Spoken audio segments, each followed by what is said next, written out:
উদীয়মান আলোচক ও কণ্ঠশিল্পী হাফেজ মাওলানা মোহাম্মদ তুজাম্মেল হোসেন, হাফেজ মাওলানা মোহাম্মদ তুজাম্মেল হোসেন, খতিব ও মুহতামিম সৈয়দা শামসুন নাহার বহুমুখী কওমি মাদ্রাসা রাজবাড়ী। আমি মুহতারামকে তার মূল্যবান আলোচনা পেশ করার জন্য বিনয়ীভাবে অনুরোধ করছি।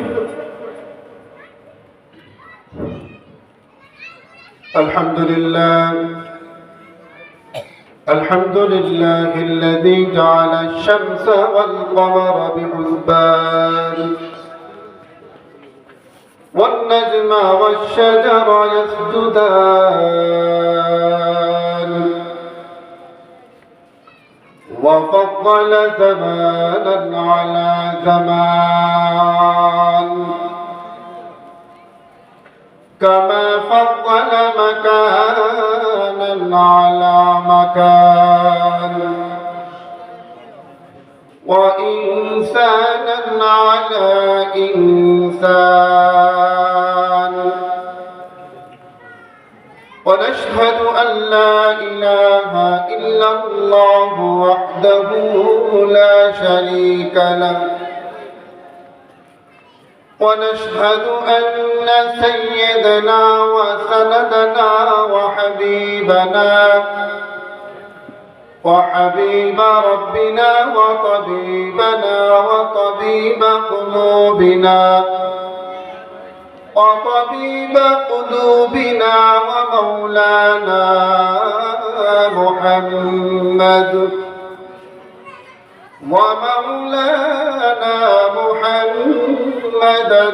عبده ورسوله صلى الله تعالى عليه وعلى آله وأصحابه وبارك وسلم تسليما كثيرا. أما بعد، فأعوذ بالله من الشيطان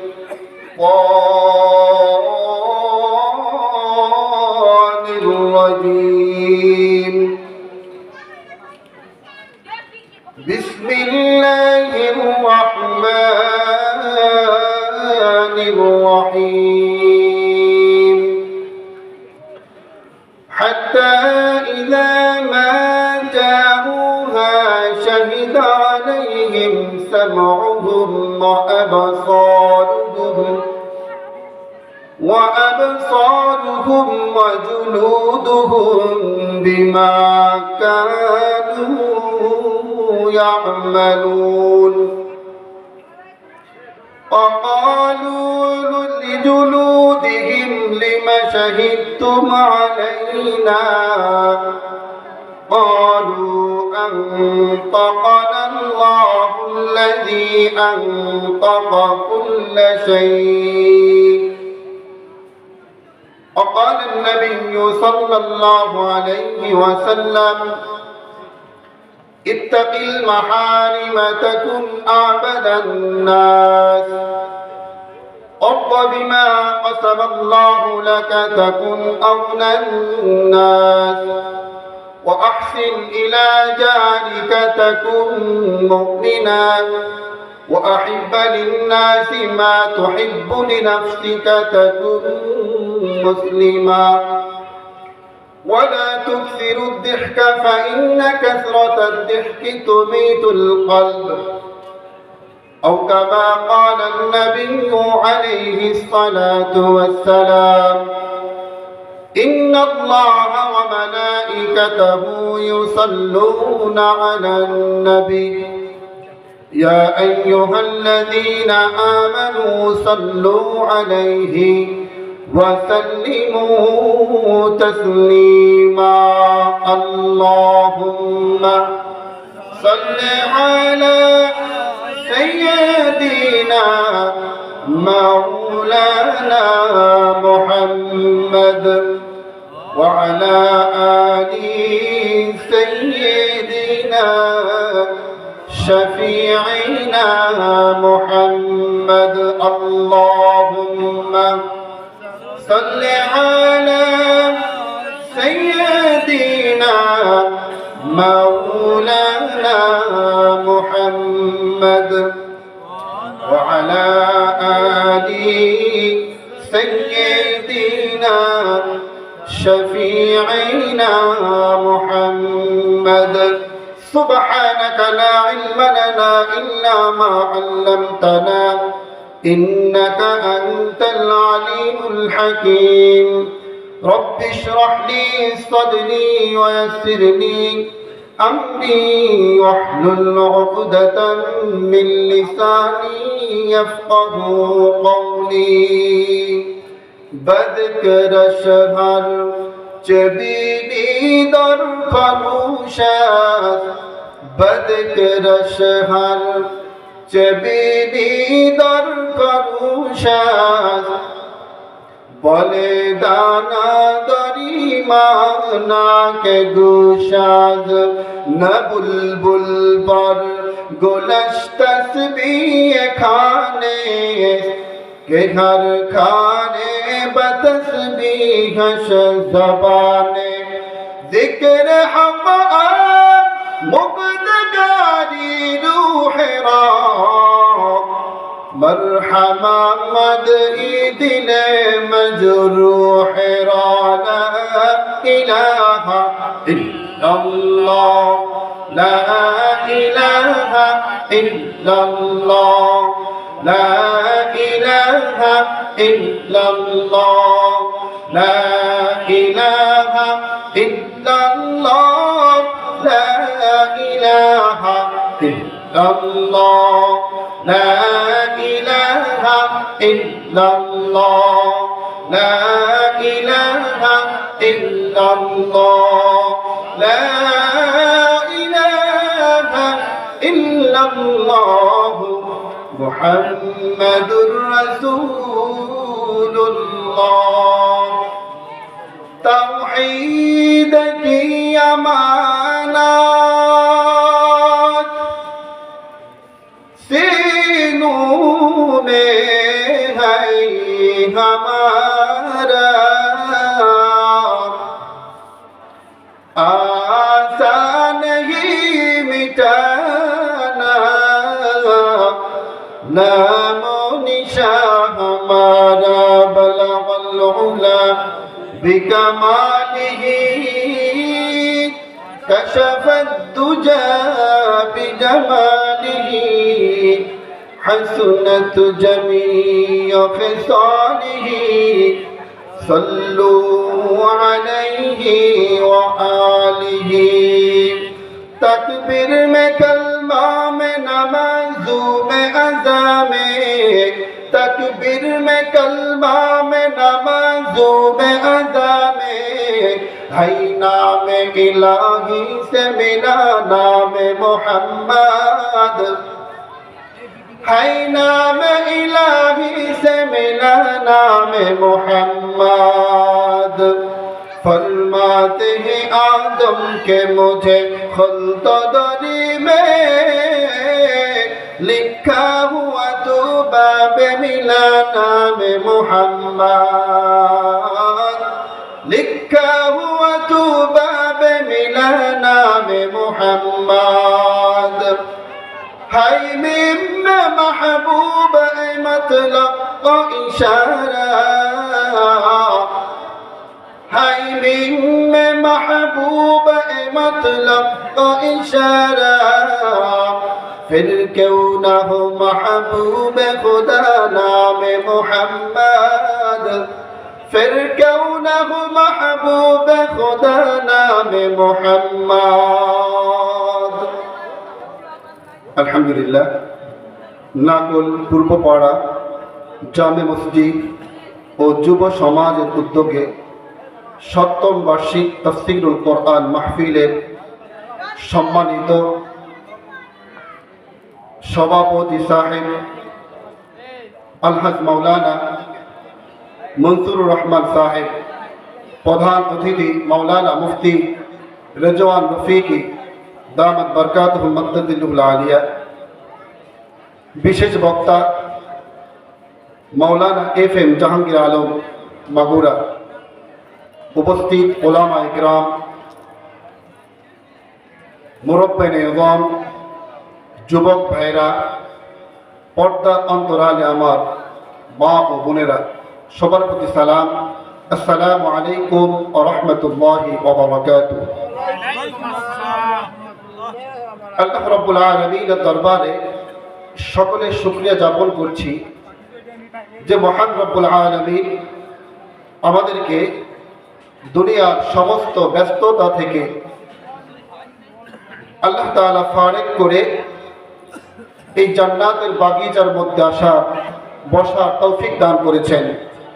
এই জন্য সেই মহান রব্বুল আলামিনের দরবারে সকলে কালিমাতুশ শুকর আদায় করি, সকলে বলি আলহামদুলিল্লাহ। শুকরিয়া আদায় করলে আল্লাহ রাব্বুল আলামিন শুকরিয়াকে আরো বৃদ্ধি করে দেয়। সুবহানাল্লাহ। আল্লাহ রাসূল সাল্লাল্লাহু আলাইহি ওয়াসাল্লাম আজকের মজলিস সম্পর্কে সুন্দর একটা হাদিস বর্ণনা করেছেন। মুসলিম শরীফের হাদিসের মধ্যে আল্লাহ রাসূল সাল্লাল্লাহু আলাইহি ওয়াসাল্লাম এই হাদিস বর্ণনাকারী সাহাবীর নাম হযরত আবু হুরায়রা রাদিয়াল্লাহু তাআলা আনহু। عن أبي هريرة رضي الله تعالى عنه قال قال رسول الله صلى الله عليه وسلم لا يقعد قوم يذكرون الله إلا خفتهم الملائكة وغشيتهم الرحمة ونزلت عليهم السكينة وذكرهم الله في من عنده شكر بني سبحان الله আল্লাহ রাসূল সাল্লাল্লাহু আলাইহি ওয়াসাল্লাম বলেন, যেখানে কোরআনের আলোচনা করা হয়, জিকিরের আলোচনা করা হয়, সেটা সাধারণ কোনো মজলিস থাকে না, সেটা জান্নাতের বাগিচা হয়ে যায়। সুবহানাল্লাহ। এই মুহূর্তে আমাদের চারিপাশে আমাদেরকে ফেরেশতারা বেষ্টন করে রেখেছেন। সুবহানাল্লাহ। আমাদের জন্য রহমত মাগফিরাতের জন্য দোয়া করতেছে। সুবহানাল্লাহ। গতকালকে পর্যন্ত এটা একটা মাঠ ছিল, একটা ময়দান ছিল, কিন্তু আজকে সেই ময়দানটা জান্নাতের বাগিচা হয়ে গেছে। সুবহানাল্লাহ। শুধু তাই না, আল্লাহ রাব্বুল আলামিন আমাদেরকে নিয়ে ফেরেশতাদের ভিতরে গর্ব করতেছে, হে আমার ফেরেশতারা, দেখো কিছু সংখ্যক বান্দা আমার প্রশংসা, আমার শুকরিয়া একজন বর্ণনা করতেছে, আমার এই গুনাহগার বান্দাগুলো সেইগুলো শ্রবণ করতেছে। সুবহানাল্লাহ। যতক্ষণ পর্যন্ত কোরআনের আলোচনা চলতে থাকবে, ফেরেশতারা আমার আপনার জন্য দোয়া করতে থাকবে। সুবহানাল্লাহ। যারা আমরা রাস্তার মধ্যে রয়েছি, বাজারে ঘোরাফেরা করছি, আমরা এই রহমতের দোয়া থেকে আমরা বঞ্চিত, ঠিক কিনা? সব থেকে বড় কথা হলো যে রব্বুল আলামিন আমাদেরকে মুসলমানিত্ব দান করেছেন। যদি আল্লাহ রাব্বুল আলামিন আমাদেরকে মুসলমান না করে যদি হিন্দুর ঘরে পাঠাইতেন, কোন খ্রিস্টানের ঘরে যদি পাঠাইতেন, কোন নাসারার ঘরে যদি পাঠাইতেন, মুসলমানিত্ব দৌলত এটা হয়তো আমাদের কপালে নসিব নাও হতে পারত, ঠিক না? আল্লাহ রাব্বুল আলামিন আলমে আরওয়ার মধ্যে সমস্ত রূহকে সম্বোধন করে আল্লাহ রাব্বুল আলামিন একটা প্রশ্ন করেছিলেন, আলাস্তু বিরাব্বিকুম, আমি কি তোমাদের রব নই? সমস্ত রূহ বলেছিলেন ক্বালু বালা, হ্যাঁ আপনি আমাদের প্রভু, আপনি আমাদের পালনকর্তা, আপনি আমাদের রিজিকদাতা। ব্যতিক্রম হলো মানুষকে আল্লাহ রাব্বুল আলামিন ক্রমাগতভাবে পৃথিবীর বুকে প্রেরণ করেছেন, ধারাবাহিকভাবে আল্লাহ রাব্বুল আলামিন পৃথিবীর বুকে প্রেরণ করেছেন। কেউ হিন্দুর ঘরে প্রেরণ করেছেন, আবার কাউকে নাসারার ঘরে প্রেরণ করেছেন, আবার কাউকে আল্লাহ রাব্বুল আলামিন মুসলমানের ঘরে পাঠিয়েছেন। সুবহানাল্লাহ। যদি কোনো বান্দা যদি এই নিয়ামতের শুকরিয়া যদি কিয়ামত পর্যন্ত আদায় করে যে আল্লাহ তুমি আমাকে মুসলমানিত্ব দান করেছো, মুসলমানের ঘরে আল্লাহ তুমি আমাকে পাঠিয়েছো, এই নিয়ামতের শুকরিয়া বান্দা কিয়ামত পর্যন্ত আদায় করবে। নিয়ামতের শুকরিয়া আদায় করে শেষ করা সম্ভব নয়, ঠিক না? যে আল্লাহ তুমি আমাকে মুসলমান করেছো। সুবহানাল্লাহ। সব থেকে বড় কথা হলো আল্লাহ রাব্বুল আলামিন আমাদের উপর পবিত্র কালামুল্লাহ আল্লাহ রাব্বুল আলামিন আমাদের উপর অবতীর্ণ করেছেন, মানুষের উপর অবতীর্ণ করেছেন। কোরআন আল্লাহ রাব্বুল আলামিন কি জন্য অবতীর্ণ করেছেন? আল্লাহ তাআলা পবিত্র কোরআনের মধ্যে বলেন কিতাবুল্লাহ ওয়া হুদাল লিন-নাস। আল্লাহ রাব্বুল আলামিন বলেন কিতাবকে আমি প্রেরণ করেছি, পাঠিয়েছি ওয়া হুদাল লিন-নাস, মানুষের হেদায়েত করার জন্য। সুবহানাল্লাহ। সঠিক পথ দেখানোর জন্য, অন্ধকার পথ থেকে আলোর পথ দেখানোর জন্য আমি রব্বুল আলামিন এই পবিত্র কোরআনকে আমি আল্লাহ অবতীর্ণ করেছি। সুবহানাল্লাহ। আজকের যে ময়দান আমরা বসেছি, আল্লাহ রব্বুল আলামিন এদেরকে মুমিন বলে গণ্য করেছেন। সুবহানাল্লাহ। যেখানে কোরআন শোনার জন্য,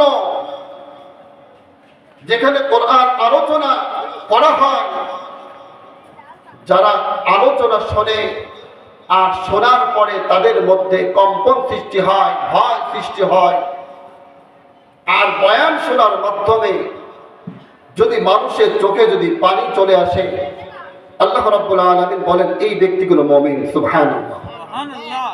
আল্লাহ রাব্বুল আলামিন বলেন ইন্নামাল মুমিনুনা আল্লাযীনা ইযা যুকিরাল্লাহু ওয়াজিলাত কুলুবুহুম ওয়া ইযা তুলিয়াত আলাইহিম আয়াতুহু যাদাতুহুম ঈমানা।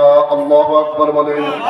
আল্লাহ রাব্বুল আলামিন বলেন এরাই হলো মুমিন যারা কোরআনুল কারীম শ্রবণ করার পরে যাদের মধ্যে কম্পন সৃষ্টি হয়ে যায়। আল্লাহ রাব্বুল আলামিন বলেন ইন্নামাল মুমিনুনা আল্লাযীনা ইযা যুকিরাল্লাহু ওয়াজিলাত কুলুবুহুম, যাদের কোরআন শোনার পরে যাদের মধ্যে ভয় সৃষ্টি হয়, কম্পন সৃষ্টি হয়ে যায়, কোরআনের কথা শোনার পরে যেই ব্যক্তির চোখ দিয়ে পানি বের হয়ে যায়, আল্লাহ তাআলার ভয়ে, জাহান্নামের ভয়ের কারণে চোখ দিয়ে পানি বের হয়ে যায়, আল্লাহ রাব্বুল আলামিন বলেন এই ব্যক্তিগুলো হলো মুমিন। সুবহানাল্লাহ। শুধু তাই নয়, আল্লাহ রাব্বুল আলামিন কোরআনের মধ্যে বলেন যেই ব্যক্তিরা মুমিন হবে, এই ব্যক্তিরা যদি কোরআনুল কারীম যদি শ্রবণ করে, কোরআনুল কারীম শ্রবণ করার মাধ্যমে তাদের মধ্যে ঈমানটা বৃদ্ধি হয়ে যায়। সুবহানাল্লাহ।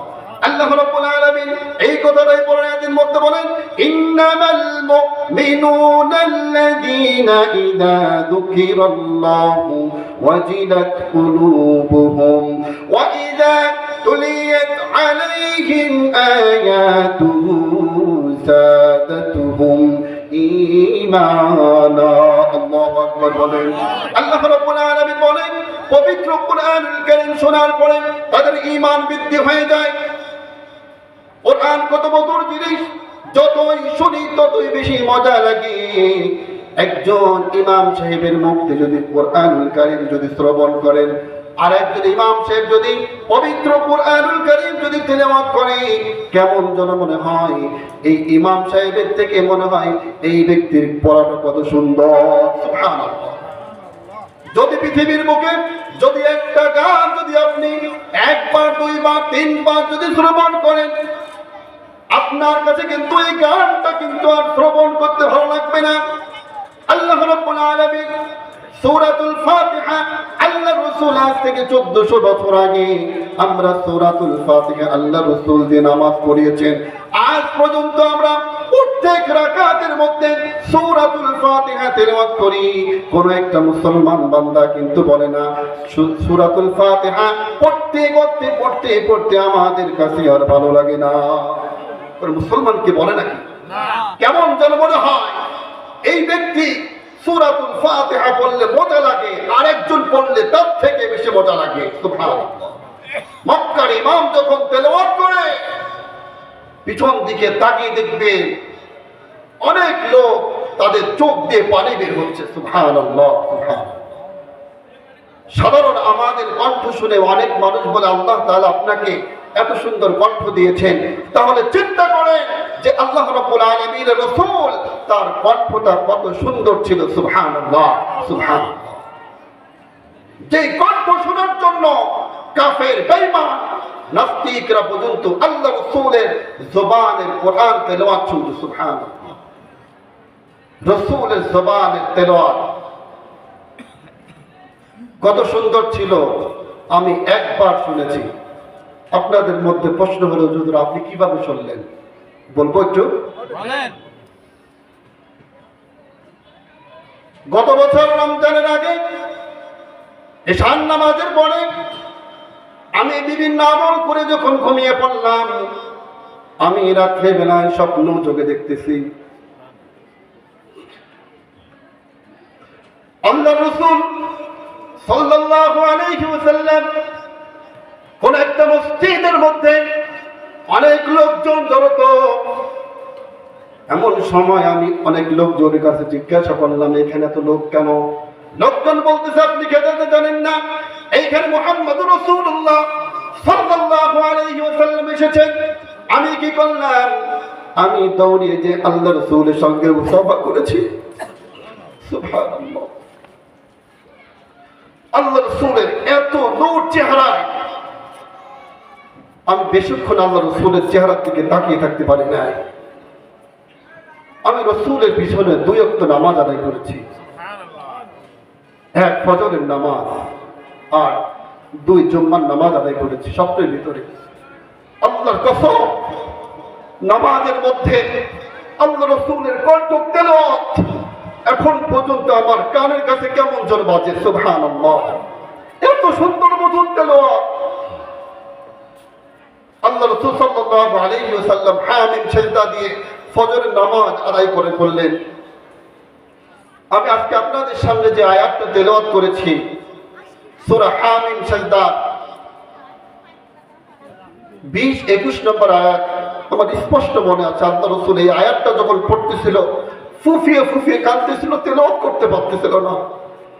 আমি আজকে সেই আয়াতটা আমি আপনাদের সামনে তেলাওয়াত করেছি। হুজুর জুম্মার নামাজের পরে আমাকে ডাক দিলেন, আমি মুসাফা করলাম।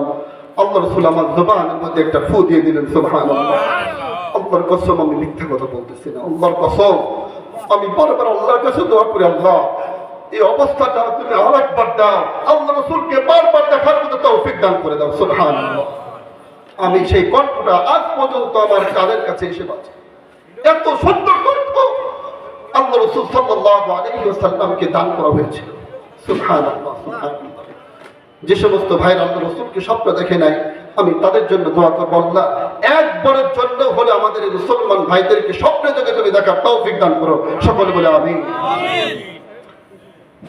আমি তিরমিজি শরীফের 2305 নম্বর হাদিস আমি আপনাদের সামনে তেলাওয়াত করেছি। কিছু কথা বলে ইনশাআল্লাহ শেষ করে দেব। আল্লাহ রাসূল সাল্লাল্লাহু আলাইহি ওয়াসাল্লাম তিরমিজি শরীফের 2305 নম্বর হাদিসের মধ্যে এই হাদিসটা বর্ণনা করেছেন আবু হুরায়রা। কে বর্ণনা করেছেন? আবু হুরায়রা। হাদিসের কিতাব খুললেই এই আবু হুরায়রার নামটা বারবার দেখা যায়। বুখারী শরীফ খুলবেন, আবু হুরায়রার নাম। তিরমিজি শরীফ খুলবেন, আবু হুরায়রার নাম। আপনি যত হাদিসের কিতাব পড়েন না কেন, প্রত্যেকটা হাদিসের কিতাব খুললেই আবু হুরায়রার নামটা পাওয়া যায়। এই আবু হুরায়রা আল্লাহ রাসূলের সুহবাতে ছিলেন মাত্র 3 বছর। কয় বছর? 3 বছর। একজন ছাত্র, এই ছাত্র 30 বছর যখন ওনার বয়স হয় উনি এসে মুসলমান হন। বয়স কত হয়েছিল? 30 বছর বয়সে আবু হুরায়রা আল্লাহ রাসূলের কাছে এসে উনি মুসলমান হলেন। আর আল্লাহ রাসূলের সুহবাতে ছিলেন 3 বছর। বুখারী হাদিসের মধ্যে আসছে। কয় বছর? 3 বছর। হাদিসের মধ্যে আসছে উনি মুসলমান হওয়ার আগে ওনার নাম ছিল আব্দে শামস। কি নাম ছিল? আব্দে শামস। মুসলমান হওয়ার পরে আল্লাহ রাসূল সাল্লাল্লাহু আলাইহি ওয়াসাল্লাম আবু হুরায়রার নাম দিলেন। হাদিসের মধ্যে আসছে ফালাম্মা আসলামা, উনি যখন মুসলমান হলেন, মুসলমান হওয়ার পরে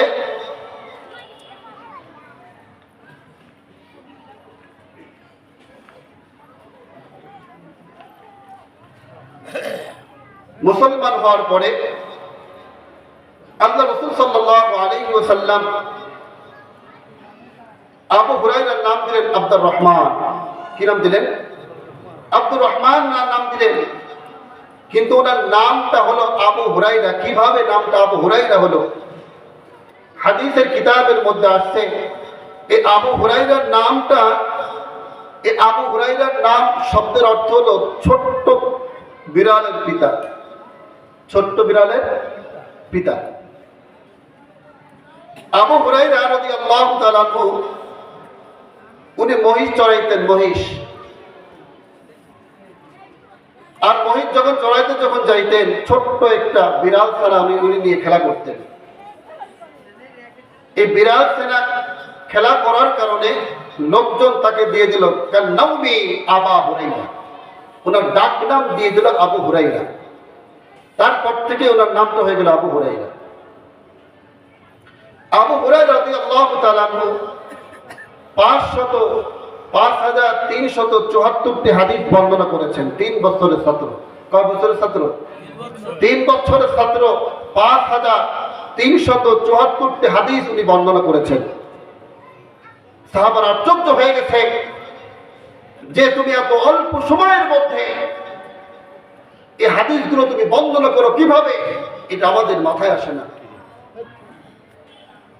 আবু হুরায়রা বাড়ি ছিল, আল্লাহ রাসূল সাল্লাল্লাহু আলাইহি ওয়াসাল্লাম ওনাকে প্রশ্ন করলেন, মিম্মান আনতা, আবু হুরায়রা তোমার গ্রাম কোথায়, তোমার বাড়ি কোথায়? আবু হুরায়রা রাদিয়াল্লাহু তাআলা বলেন, মিন দাউস, যে হুজুর আমি দাউস গোত্রের। দাউসটা কোথায়? ইয়ামানের একটা গোত্রের নাম, একটা গ্রামের নাম। ইয়ামানের একটা গোত্রের নাম, একটা স্থানের নাম দাউস, দাল ওয়াও সিন। আল্লাহ রাসূল সাল্লাল্লাহু আলাইহি ওয়াসাল্লাম এই ইয়ামানের জন্য স্পেশাল দোয়া করেছেন। স্পেশাল কি দোয়া করেছেন? আল্লাহুম্মা বারিক লানা ফি শামিনা, আল্লাহুম্মা বারিক লানা ফি ইয়ামানিনা। আল্লাহ রাসূল সাল্লাল্লাহু আলাইহি ওয়াসাল্লাম শামিনা, শাম দেশের জন্য দোয়া করেছেন। আল্লাহুম্মা বারিক লানা ফি শামিনা। আল্লাহ রাসূল দোয়া করলেন, আল্লাহ শাম দেশে তুমি বরকত দিয়ে দাও। আল্লাহুম্মা বারিক লানা ফি ইয়ামানিনা। আল্লাহ রাসূল সাল্লাল্লাহু আলাইহি ওয়াসাল্লাম ইয়ামানের জন্য দোয়া করলেন, আল্লাহ ইয়ামানের মধ্যে আপনি বরকত দিয়ে দেন। আল্লাহ রাসূল সাল্লাল্লাহু আলাইহি ওয়াসাল্লাম দুই জায়গার জন্য যখন দোয়া করলেন, শামিনা এখন শাম দেশ নয়, বর্তমান সিরিয়া। বর্তমান কি? সিরিয়া। এই সিরিয়ার মধ্যে 4টা দেশ পড়েছে। কয়টি দেশ? 4টি দেশ পড়েছে। তখন তো শাম দেশ নামে তখন পরিচিত ছিল, কিন্তু আল্লাহ রাসূল সাল্লাল্লাহু আলাইহি ওয়াসাল্লাম যখন দোয়া করলেন তখন শাম নামে দোয়া করেছেন, আল্লাহুম্মা বারিক লানা ফি শামিনা, আল্লাহ তুমি শাম দেশের মধ্যে তুমি বরকত দাও। কিন্তু শাম দেশের মধ্যে পড়েছে 1 নম্বর পড়েছে সিরিয়া। 1 নম্বর কি পড়েছে? সিরিয়া। 2 নম্বরে জর্ডান। 3 নম্বরে পড়েছেন ফিলিস্তিন। 3 নম্বর কি পড়েছেন? ফিলিস্তিন। আর 4 নম্বরে পড়েছেন লেবানন। এই 4টা দেশ পড়েছেন শাম দেশের মধ্যে। ফিলিস্তিনের জন্য তাহলে আল্লাহ রাসূল দোয়া করেছেন, ঠিক না? এই হাদিস স্পষ্ট ভাষায় বোঝা যায়, যেহেতু শাম দেশের জন্য আল্লাহ রাসূল দোয়া করেছে, শাম দেশের মধ্যে যদি এই 4টা দেশ যদি পড়ে যায় তাহলে সে দোয়াটাও তারাও পেয়েছে। আমি যদি দোয়া করি, আল্লাহ মাগুরার উপর তুমি খাস রহমত নাজিল করো। মাগুরার মধ্যে 4টা থানা রয়েছে। কয়টি থানা? 4টা। মোহাম্মদপুর, শ্রীপুর, শালিকা, মাগুরা। আমি যদি মাগুরার যদি দোয়া করি তাহলে এই 4 জায়গায় তারা দোয়া পাবে। পাবে কিনা? পাবে। আল্লাহ রাসূল সাল্লাল্লাহু আলাইহি ওয়াসাল্লাম দোয়া করেছেন, আল্লাহুম্মা বারিক লানা ফি শামিনা, আল্লাহুম্মা বারিক লানা ফি ইয়ামানিনা। আল্লাহ রাসূল দোয়া করেছেন, এই দোয়ার মধ্যে ফিলিস্তিনের জন্য আল্লাহ রাসূল দোয়া করেছেন। সুবহানাল্লাহ। ফিলিস্তিনের উপর যে আক্রমণ চলতেছে আপনারা সবাই জানেন, জানেন না? যে আক্রমণ চলতেছে, নিজের সন্তান যে অবস্থা, নিজের সন্তান লাশটা নিয়ে নিজের মা এমন অবস্থায় কাফনের কাপড় নিজের সন্তানকে দাফন করতেছে, সন্তানকে, একজন মা কি অবস্থা আপনারা দেখেছেন। কিছুদিন আগেই যে আমেরিকায় লঞ্চ এজেন্সির মধ্যে আল্লাহ তাআলা কি গজব দিয়েছেন দেখেছেন আপনারা? আগুন কাউকে ধরিয়ে দেওয়া লাগে নাই, অটোমেটিক আগুনটা কোথা থেকে, এটা অবশ্যই গজব, ঠিক না? অবশ্যই এটা গজব। কোনো মানুষ এইটা ধরিয়ে দেয় না। এই আমেরিকা মুসলমানের ক্ষতি করার জন্য তারা সাহায্য করেছে, আল্লাহ তাআলা তাদের উপর গজব দিয়েছেন। তো যে কথা বলতেছিলাম, আল্লাহ রাসূল সাল্লাল্লাহু আলাইহি ওয়াসাল্লামের সাহাবী আবু হুরায়রা, ওনাকে একজন প্রশ্ন করতেছে, তুমি এত হাদিস মুখস্থ করো কিভাবে? আবু হুরায়রা রাদিয়াল্লাহু তাআলা বলেন, বুখারীর 119 নম্বর হাদিস, আল্লাহ রাসূল সাল্লাল্লাহু আলাইহি ওয়াসাল্লাম আবু হুরায়রা তার কাছে বলতেছে, ইন্নী আসমাউ মিনকা হাদিসান কাসীরান আনসাহু। আবু হুরায়রা রাদিয়াল্লাহু তাআলা বলেন, আমি আল্লাহ রাসূলের কাছে যে বললাম, ইন্নী আসমাউ মিনকা হাদিসান কাসীরান আনসাহু, আল্লাহ রাসূল আপনার জবান থেকে কাসীরান অনেক হাদিস আমি শ্রবণ করি, কিন্তু আনসাহু আমি ভুলে যাই। আল্লাহ রাসূল সাল্লাল্লাহু আলাইহি ওয়াসাল্লাম বলেন, ক্বালা বিসুদ্দিরাকা, আল্লাহ রাসূল সাল্লাল্লাহু আলাইহি ওয়াসাল্লাম বলেন, তোমার চাদর মোবারক তুমি আমার সামনে বিছিয়ে দাও। ক্বালা বিসুদ্দিরাকা, আবু হুরায়রা রাদিয়াল্লাহু তাআলা বলেন, ফায়াবসুতুহু, আমি চাদর মোবারক আমার হাতের উপর আমি এইভাবে করে বিছিয়ে দিলাম।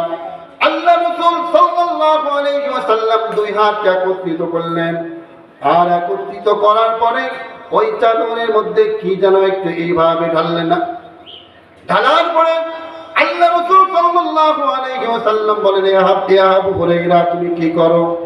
এই চাদরটাকে তোমার বুকের সঙ্গে তুমি লাগিয়ে নাও। আবু হুরায়রা রাদিয়াল্লাহু তাআলা বলেন, যেই দিন থেকে আমি বুকের সঙ্গে এই চাদরটা আমি জড়িয়ে নিয়েছি, তারপর থেকে আমি একটা হাদিস আমি আবু হুরায়রা বলি না। যেদিন থেকে আমার বুকের সঙ্গে চাদরটা আমি জড়িয়ে ধরেছি, সেদিন থেকে আমি আর ভুলি না। সুবহানাল্লাহ, সুবহানাল্লাহ। আল্লাহ রাসূল সাল্লাল্লাহু আলাইহি ওয়াসাল্লাম সাহাবীদেরকে সম্বোধন করে বললেন, হে আমার সাহাবারা, আজকে আমি তোমাদের কাছে একটা ওয়াজ করতে চাই, একটা নসিহত তোমাদেরকে করতে চাই। এই নসিহতটা তুমি নিজে আমল করবে এবং আরেকজনকে আমল করার জন্য উৎসাহিত করবে। আবু হুরায়রা সর্বপ্রথম হাতটা উত্তোলন করলেন। আবু হুরায়রা বলছেন, হে রাসূল সাল্লাল্লাহু আলাইহি ওয়াসাল্লাম, আমি আছি, যে হাদিসটা আপনি বলবেন এই হাদিসটা আমি মুখস্থ করব, নিজে আমল করব এবং আরেকজনকে আমল করার জন্য আমি উৎসাহিত করব। আল্লাহ রাসূল সাল্লাল্লাহু আলাইহি ওয়াসাল্লাম আবু হুরায়রার হাতটা ধরে বললেন, হাতটা ধরে গুনে গুনে 5টি উপদেশ দিলেন। 1 নম্বর উপদেশ হলো, ইত্তাকিল মাহারিবা তাকুন আবাদান নাস। 1 নম্বর উপদেশ হলো, ইত্তাকিল মাহারিবা তাকুন আবাদান নাস। আল্লাহ রাসূল সাল্লাল্লাহু আলাইহি ওয়াসাল্লাম বলেন, 1 নম্বর উপদেশ তুমি শুনে নাও আবু হুরায়রা, তুমি সমস্ত হারাম কাজ থেকে তুমি বিরত থাকবা। কি কাজ থেকে? হারাম কাজ থেকে। ভালো করে মুখস্থ করবেন। 1 নম্বর উপদেশ আল্লাহ রাসূল দিয়েছেন, ইত্তাকিল মাহারিমা তাকুন আবাদান নাস। এ আবু হুরায়রা, তুমি সমস্ত হারাম কাজ থেকে তুমি বিরত থাকবা। এখানে উল্লেখ করে বলে নাই কোন কোন হারাম। এখন আমাদের বাঁচতে হবে কোন কোন জিনিস হারাম। মানুষের জবানে নাপাক রয়েছে, নাপাকি রয়েছে, যে জিনিসটা হারাম। মানুষের চোখে নাপাক হয়ে যায়, যে জিনিসটা হারাম। মানুষের কান নাপাক হয়ে যায়, যে জিনিসটা হারাম। মানুষের হাত নাপাক হয়ে যায়, যে জিনিসটা হারাম। মানুষের পা নাপাক হয়ে যায়, যে জিনিসটা হারাম। বলবেন কিরকম? আল্লাহ রাব্বুল আলামিন বলেন, আলাম নাজআল লাহু আইনাইনি ওয়া লিসানাও ওয়া শাফাতাইন। আল্লাহ রাব্বুল আলামিন বলেন, আলাম নাজআল লাহু আইনাইন, আমি কি তোমাকে 2টা চোখ দান করি নাই? وَلِسَانًا وَشَفَتَيْنِ। কথা বলার জন্য আমি রব্বুল আলামিন তোমাকে জবান দান করি নাই। কত মানুষকে আল্লাহ রব্বুল আলামিন দুই চোখ বন্ধ করে পৃথিবীর বুকে পাঠিয়েছেন, আবার কতকে আল্লাহ তাআলা বধির করে পাঠিয়েছেন। এই ব্যক্তিগুলো কথাও বলতে পারে না, আবার কানেও শুনতে পারে না। আল্লাহ রাব্বুল আলামিন বলেন আলাম নাজআল লাহু আইনাইন ওয়া লিসানান ওয়া শাফাতাইন। আল্লাহ রাব্বুল আলামিন বলেন আমি কি তোমাকে দেখার জন্য দুইটা চোখ দান করি নাই? তোমাকে কথা বলার জন্য আমি কি তোমাকে জবান দান করি নাই? আল্লাহ রাব্বুল আলামিন আমাকে আপনাকে কত সুন্দর জবান দিয়েছেন, যেই জবান দিয়ে আল্লাহ রাব্বুল আলামিন বলেন তুমি ডাকবা, পবিত্র কুরআনুল কারীম সুন্দরভাবে তুমি তেলাওয়াত করবা। আল্লাহ রাব্বুল আলামিন বলেন আমি তোমাকে চোখ দিয়েছি, চোখ দিয়ে ভালো ভালো জিনিস দেখার জন্য, তোমাকে বিভিন্ন অন্যায় জিনিস দেখার জন্য আমি তোমাকে চোখ দিই নাই। আমি তোমাকে অন্যায় জিনিস দেখার জন্য চোখ দিই নাই। এই চোখ একটা আমানত। আপনি চোখ দিয়ে নাপাক জিনিস দেখবেন, মোবাইলের মধ্যে বিভিন্ন অশ্লীল সিনেমা দেখবেন, বেহায়াপনা জিনিস দেখবেন, চোখ নাপাক হয়ে যাবে। কান দিয়ে শ্রবণ করবেন, কান নাপাক হয়ে যাবে। আপনি হাত দিয়ে স্পর্শ করবেন, আপনার হাত নাপাক হয়ে যাবে। আল্লাহ তাআলা আপনার চক্ষু দিয়েছে, কান দিয়েছে, এই অশ্লীলতা সিনেমা দেখার জন্য নয়, উলঙ্গ বেহায়াপনা দেখার জন্য নয়। আল্লাহ পাক আপনাকে প্রশ্ন করবে আমি তোমাকে নিয়ামত দিয়েছিলাম চক্ষু, আমি তোমাকে নিয়ামত দিয়েছিলাম জুবান। জান্নাতের মধ্যে প্রত্যেকটা জিনিস হালাল, প্রত্যেকটা জিনিসই হালাল। ওখানে নাপাকের কোনো বিষয় নাই। এখন যদি আপনার জুবানটা যদি নাপাক থাকে, জুবান জান্নাতে যাবে? আপনার যদি চোখটা যদি নাপাক থাকে, চোখ কি জান্নাতে যাবে? আপনার যদি কানটা যদি নাপাক থাকে, কান জান্নাতে যাবে? যেতে পারবে না। আল্লাহ রাব্বুল আলামিন চারজন সাক্ষী বানাবে। কয়জন সাক্ষী? চারজন সাক্ষী। এক নাম্বার আমার আপনার জন্য কিয়ামতের ময়দানে জমিন আমার আপনার জন্য সাক্ষী দিবে। জমিন এক নম্বরে কি? জমিন আপনার জন্য সাক্ষী দিবে।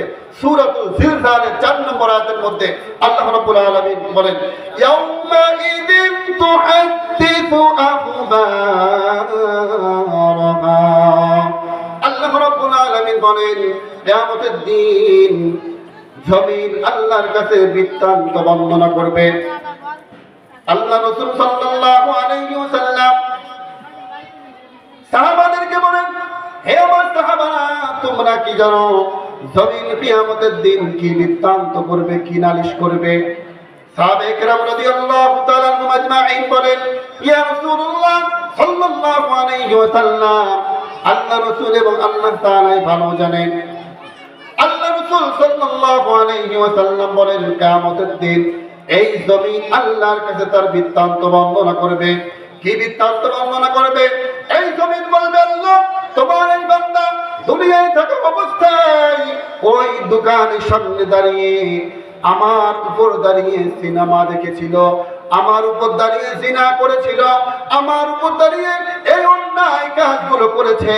তাফসীর খুলে দেখেন সূরাতুল জিলজাল 4 নম্বর আয়াত ইয়াউমা ইযিন তুহাদ্দিসু আখবারাহা। জমিন সেদিন আপনার সম্পর্কে বলবে আল্লাহ আমার উপর দাঁড়িয়ে এই অন্যায়গুলো করেছে। আল্লাহ এইভাবে করে জমিন আপনার উপর আপনার বিরুদ্ধে কিন্তু নালিশ করে দিবে। জমিন আপনার বিরুদ্ধে নালিশ করবে। 2 নম্বর আপনার বিরুদ্ধে আমার বিরুদ্ধে নালিশ করবে। 2 নম্বর হলো ফেরেশতারা। 2 নম্বর কি? জোরে বলেন। 2 নম্বর হলো ফেরেশতা আমার আপনার জন্য নালিশ করবে। আল্লাহ রাব্বুল আলামিন বলেন কিরামান কাতিবিনা ইয়ালামুনা মা তাফআলুন। আল্লাহ রাব্বুল আলামিন আমাদের দুই পাশে 2 জন ফেরেশতা নিযুক্ত করে দিয়েছেন। সম্মানিত লেখক, তারা সর্বদাই আমার আপনার নেকি লেখার জন্য প্রস্তুত রয়েছে। আমি আপনি কি করতেছি? সূরা কফের 2 নম্বর পৃষ্ঠার মধ্যে আল্লাহ তাআলা বলেন, মা ইয়ালফিযু মিন কওলিন ইল্লা লাদাইহি রাকীবুন আতীদ। মা ইয়ালফিযু মিন কওলিন, আমি এই জুবান থেকে যে কথাটাই বের করি না কেন, মা ইয়ালফিযু মিন কওলিন ইল্লা লাদাইহি রাকীবুন আতীদ, যদি ভালো কথা যদি বলি, সঙ্গে সঙ্গে ডান পাশের ফেরেশতা লিপিবদ্ধ করে ফেলে। আমি যদি এই জুবানতে যদি ফাহিশা কথাবার্তা যদি বলি, অন্যায় কথা যদি বলি, সঙ্গে সঙ্গে এই বাম পাশের ফেরেশতা কিন্তু লিপিবদ্ধ করে না। কেন করে না? এই ডান পাশের ফেরেশতা হলো বলে একটু দেরি করো, দেখো এই বান্দা তওবা করে কিনা, এই বান্দা তওবা করে কিনা, একটু অপেক্ষা করো যে তওবা করে কিনা। যখন তওবা না করে তখন ফেরেশতা বলে তুমি তার আমল নামায় লিখে দাও। আল্লাহ রাব্বুল আলামিন কিয়ামতের দিন যখন এই বান্দার সামনে যখন আমল নামাটা যখন হাজির করা হবে, সূরা আল বনী ইসরাঈলের মধ্যে 13-14 নম্বর আয়াতের মধ্যে আল্লাহ রাব্বুল আলামিন বলেন, ইকরা কিতাবাকা কাফা বিনাফসিকাল ইয়াউমা আলাইকা হাসিবা। আল্লাহ রাব্বুল আলামিন এরকম একটা কিতাব বানিয়ে দিবে, পড়ে দেখ ইকরা, তুই পড়ে দেখ ইকরা কিতাবাকা কাফা বিনাফসিকাল ইয়াউমা আলাইকা হাসিবা। তুই দুনিয়ায় থাকা অবস্থায় তুই কি আমল করেছে, ইকরা কিতাবাকা পড়ে দেখ। এই ব্যক্তি পড়বে আর আফসোস করতে থাকবে, এমন কি কিতাব, এ কেমন কিতাব যে কিতাবের মধ্যে ছোটটাও সারা হয় নাই, বড়টাও সারা হয় নাই। এ কেমন কিতাব, লা ইউগাদিরু সগীরাতাও ওয়ালা কাবীরাতান ইল্লা আহসাহা। এ কেমন কিতাব যে কিতাবের মধ্যে ছোটটাও সারা হয় নাই, বড়টাও সারা হয় নাই। এ কেমন কিতাব, কোনটাই সারা হয় নাই। সেই দিনকে আমাদের দিন প্রত্যেকটা মানুষ আফসোস করতে থাকবে আর বলতে থাকবে, আল্লাহ তুমি আমাদেরকে দুনিয়ার বুকে আবার তুমি আমাদেরকে তুমি পাঠাও, আমাদেরকে তুমি পাঠাও। ফারজি'না না'মাল সালিহান ইন্না মুকিনুন। আল্লাহ তুমি আমাদেরকে আমার দুনিয়ার বুকে তুমি আমাদেরকে পাঠাও। ফারজি'না না'মাল সালিহান ইন্না মুকিনুন। আর বলতে থাকবে আল্লাহ তুমি আমাদেরকে দুনিয়ার বুকে পাঠাও। আল্লাহ পাক ডাকতে বলবে কদ সাবাকা মিন্নি আন্নাহুম লা ইয়ারজিউন। আল্লাহ পাক ডাকতে বলবে কদ সাবাকা মিন্নি আন্নাহুম লা ইয়ারজিউন। হে হতভাগ্যের দল, তোমাদের কাছে কি কোনো উলামায়ে কেরাম যাই নাই? তারা বলবে কদ সাবাকা মিন্নি আন্নাহুম লা ইয়ারজিউন। দ্বিতীয়বার আর তোমাদেরকে পৃথিবীর বুকে আর পাঠানো হবে না। আফসোস করতে থাকবে, ফারজি'না না'মাল সালিহান ইন্না মুকিনুন। যে কথাগুলো বললাম আল্লাহ তাআলা আমাদেরকে আমল করার তৌফিক দান করুন। আখির দাওয়ানা আলহামদুলিল্লাহি রাব্বিল আলামিন। আসসালামু আলাইকুম ওয়া রাহমাতুল্লাহ।